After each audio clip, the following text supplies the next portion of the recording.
Hey, welcome to Undrafted Hockey Fan. We're going to be talking about teams that are rocking three goalies on their roster right now. And one of the reasons we could see that is because currently, as you can see on the screen, Andrei Vasilevsky is out currently on injury. He'll be out for 2 months. And so a lot of these teams are not willing to waive their third goalie in fear of them being picked up on waivers, right? So what ends up happening is some teams are scared because when you lose a goalie, right, or a goalie goes down for injury, it's hard to replace them because your backup, let's say your starter goes down and your backup's not as good as your starter and your backup's backup, probably your AHL goalie is not as good, right? So you bring in a third guy to hold the fort, and you can see kind of also they can have a fight between who's the best backup, and we're going to see that with a couple of cases here today. So let's jump over to the other screen. We're going to go over the Tampa Bay Lightning right now. You can see, that's Nashville. So with Tampa, they have Vasilevsky out on long-term injury reserve right now, $9.5 million. That's good if they want to try and sign a player, but he is coming back, so they don't want to do that. But right now they're rocking Matt Tompkins and Jonas Johansson. Jonas Johansson played with the Colorado Avalanche last year for a little bit, and so these are the three goalies that they're rocking right now. Again, because he's out, they're probably looking to pick up someone that's a little more established. Both these guys are more AHLers, a little bit older. You can see 29, 28. But they are just not established NHL goaltenders, right? And so we're going to move on to the first team that actually has rocking the three goalies. And it's interesting the way that they rock them because they're all fairly young. We have two pretty young goalies. Devin Levi at 21, recently brought on. He was originally drafted by the Florida Panthers, looking to probably take that starter job, especially Ukko-Pekka Luukkonen as well, another young goalie that they have had in the system for a while. He's played decent, all right, but he's probably more of a backup role at this point. And Eric Comrie, the veteran, who gives that stability in net for right now. Pretty cheap contract as well. I think it's only like it's like a 1.8, so nothing crazy. So, but this kind of brings us stability, and similar I was saying, like each of these guys brings the value on. And I'm gonna go over real quick everyone who brings value, right? Devin Levi, you're probably your starter long term, so you want to get him in games and see if he can take that starting spot, but you don't want to overwork him because a lot of these goalies can't take on that 50 to 60 goal or 60 to 60 game rate because they're not used to that kind of amount of workload, and it's exhausting. And by the end, you end up seeing that these goalies get too tired. They're not as quick. They're perpetually sore, so they don't have these breaks. And so that's why you have someone in here that like Ukko-Pekka Luukkonen or Eric Comrie. And also goalies is such a mind game as well because it's a mental game. So you want these goalies to be good mentally, right? So if Devin Levi's having a bad spot, a bad couple of games, you can bring in Ukko-Pekka Luukkonen. Or if he's having a couple of bad games, again, you're trying to develop Ukko and Devin Levi. So you want to slowly bring these guys up and you kind of give him more and more of a workload. And then if Eric Comrie doesn't work out, hey, you can let him go next year, right? But you have these two goalies in your future that you don't want to just like throw 50 games at one of these guys, or even if you do 40 and 40, like you don't want to do that. You want to give Eric Comrie a good amount of workload just to kind of get these guys well rested, get their confidence in. And so that's the reason that Buffalo is carrying their three goalies. So with Detroit, they have their guys, Ville Husso, who is their long-term, actually Alex Line as well, signed 2 years deal. So these guys are going to be on here long-term. But they also signed James Reimer, who had a bad year, his worst year. I think it was his first year, under 900 save percentage. I think he's still like a 0.8, like 9.8 or something like that. So it's still pretty good. But James Reimer, being your veteran goalie, some of your stability, like I was saying before, he's played very well in the preseason. And Alex Lyon's done all right as well. But you signed for these 2 years, and Alex Lyon is one of the reasons that Florida Panthers made it into the playoffs, right? He kind of faltered a little bit in the playoffs, but that's where Bobrovsky took over. But Alex Lyon is an established backup goalie now in the NHL. So, and of course, and James Reimer has been a starter, right, out in Toronto as well as at the San Jose Sharks. So these are two guys you want to keep. Ville Husso is probably your guy that's going to be your stability. He played a ton of games last year, and we saw that with him. He played, I think, like 50 plus games. So what happened with him is he played a monster. He was a top 10, like a top 8 goalie in the league at the start of the season. But as you saw, as it went through it further along in the season, you couldn't rely on Nedeljkovic and Hellberg for the Detroit Red Wings. Could not rely on them. So they were like, well, we got to play Husso because we need some goal stopped, right? So then they ended up getting overworked and ended up looking worse. So you don't want that again. So running this tandem where Ville Husso is your starter and you're using James Reimer as your backup, right? Maybe you can do 40 games for Ville Husso and 20 for Reimer and Lyon. It kind of gives you a lot of rotation, and Reimer being plus 35 and the plus 35 contract, he is 35 actually, so he has a higher potential of being hurt. It's just older goalies get hurt, and so having this other backup, as let's say he goes out, then you have Alex Lyon as your backup. So like that's another reason that the Red Wings are doing it. Going on to our third team, the Montreal Canadiens.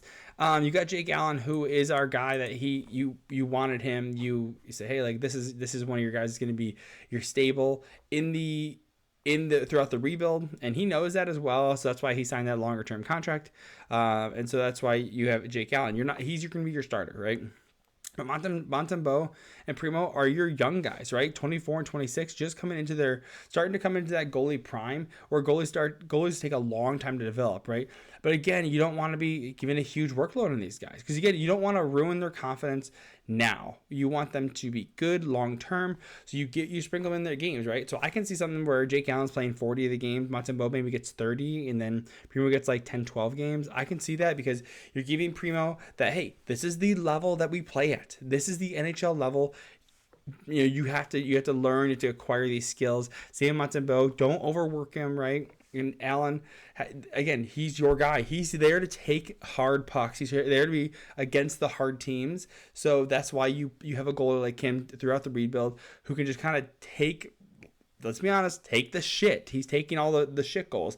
If it's a 6 to 8 goal game, like you're not going to throw it. If they're getting bombed, then you're not going to throw in your young goalie and try and ruin his confidence, right? You just let Jake Allen do that because, unfortunately, he's a sacrificial lamb in this case. So, again, that's why Montreal is doing it.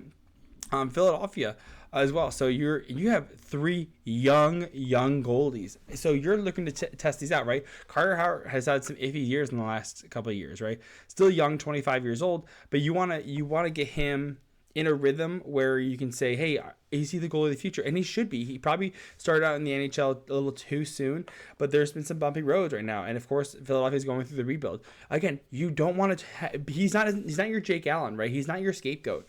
You need him to develop. You need him to grow as a person and grow as a player.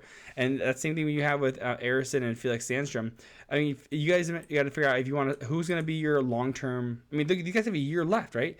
Hart's is an RFA, so they can probably sign him probably another bridge deal. And then Sandstrom, do they want to keep him? He's a UFA at the end of this. He probably wants to go and see if he can find a better job, maybe a little more of a full-time backup role, right? And Eriksson's just being 23, he's so young, right? He still has ELC, so the thing is he can be sent down. But they are still running the third goalies. I like that they have him, but it just kind of shows some of their confidence that they have in their goaltending right now, is that they're unsure about it. But you're also, Philly's going through that rebuild. So they want to test these guys out, put them in different circumstances, play against certain teams that have a certain styles, and see where they thrive and see what they need to work on. Because again, you're working with the goalies of the future. Is it going to be Eriksson? Is it going to be Hart? Or if Hart has a monster season and because they're in a rebuild, maybe they're like, hey, he's got 1 year left, he's an RFA. Let's flip him for picks, right? And if he's got 50 games, he might look like shit by the end of the 50 games, right? But if he plays a solid 30 games, maybe 35 games, and he looks really good, man, you could flip him and get great value off of that. So that's kind of where you're seeing it. And then maybe Eriksson says, hey, it shows that he could potentially be the full-time goalie that you're looking for in 3 years when you're looking to start to break out of that rebuild or start to come out of that rebuild. So that's where Philly's doing it. And our 5th team being Colorado Avalanche. So the Colorado Avalanche have their backup goalie, Pavel Francois. He is out in LTIR currently, you can see. And they have Eustace Aniason and Ivan Prostatov. I actually like Prostatov a lot. I think any goalie that comes out of Arizona, I just trust inherently.